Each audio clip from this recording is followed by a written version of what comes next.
So I'm here at the National Animal Welfare Trust of the UK, just outside of London. There's actually 5 centres across the UK, and it's the largest no-kill shelter in the UK. They contacted me over a year ago when we had just launched the feeding system on Kickstarter, because they were looking for a way to enrich the lives of the cats who are here for their stay before they get adopted. And we formed a quick partnership. With all the great work that they're doing, we wanted to support them and bring a bowl-free feeding to the cats of the National Animal Welfare Trust. So for the first time in over a year, I'm about to go inside and see what it's like here for the cats using the Doc and Phoebe's feeder right here in the shelter. So I'm here at NAWT with Alex Spurgeon. Can you tell us what you do here? Yeah, I'm the supporter relationship manager here, so I deal with a lot of fundraising and marketing here. And you are you contacted me. So we were looking to launch Open Paw for Cats in our centres. We already run an Open Paw programme for our dogs, which is an enrichment programme.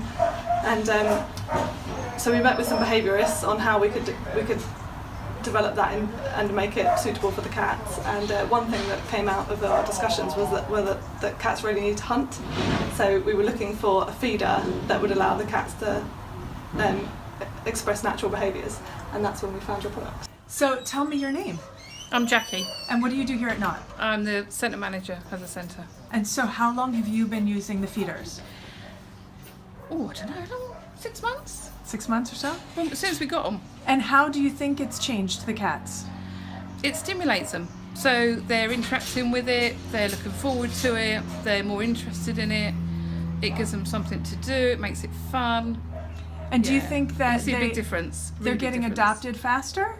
They are, because they interact with the public. So instead of sitting in their bed shut down, asleep, had enough, and it's not even asleep, they're actually just shut down going, I'm bored, there's nothing here for me, I'm just going to sit in my bed and I don't want to interact. You start stimulating them and you get them active and you get them doing something. They're at the front, they want to know what you're doing, who are you going to interact with them?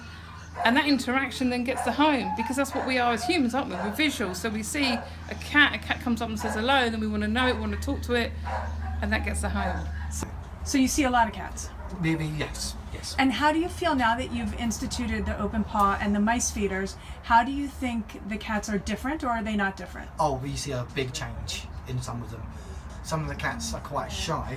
Give them that ability to hunt and de-enrichment brings them out themselves, and we see a big improvement in the personality change from really shy ones to the point where, as you can see. And you have your own cats as well?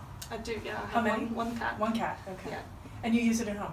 Yeah, I do, yeah. So we sort of thought we'd try it. A couple of us took some home to see how our cats got on. And yeah, he took to it immediately. He loved it, and it's so easy to feed him that way. And have you noticed any difference in him since you started using it? Yeah, I think he was a very nervous cat, and he didn't really like to go out very much. So I guess he's a lot more interactive, especially when we have visitors. He'll always come downstairs and greet them. He used to hide under the bed upstairs. So that's something that people don't understand. It's hard to understand, really, because it's not a straight line for a cat between what's making them anxious and how they express it. But for cats, not being able to express their daily natural instincts causes them to be stressed, and then they act in different ways. In many cases, it's hiding or shutting down. Like you're saying, he was more withdrawn. Absolutely. And now that he's able to express his natural behaviors, he's getting more outgoing. Yeah, definitely. And that's great. And then you've been using it now for about 6 months. 6 months. And how durable are they? They are brilliant. So we've had none break, we've had none chewed, none destroyed. They are the most indestructible thing we have used for feeding that you could imagine. And how about cleaning them? Because you're using them every day for all the cats. Really easy. So how do you do it? We all the food's gone, so there isn't any food to clean out. So it's a rinse, 5-minute soak. We've got little brushes that we can poke and prod through the gaps, and then they sit on the draining board and drain. So no harder than washing a bowl?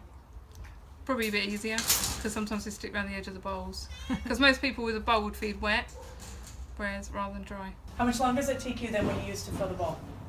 I don't think. I mean, if it does take longer, it's minutes. I don't feel like it does take any longer. Wow, that's incredible. Give them a bowl, give them food, let them on with it, is interact with the animals, because that's what they want. Yeah. Most cats, people think they're unsocial and don't want much company, it's completely wrong. They're very social animals, as you can see. So you think they're happier? Yeah. They're happier. No, they are happier. That's without question. I think he's much happier, yeah, definitely. And yeah, he loves his no bowl. We'll never go back to a bowl now. I think he'd be pretty upset. That's terrific. Thank you.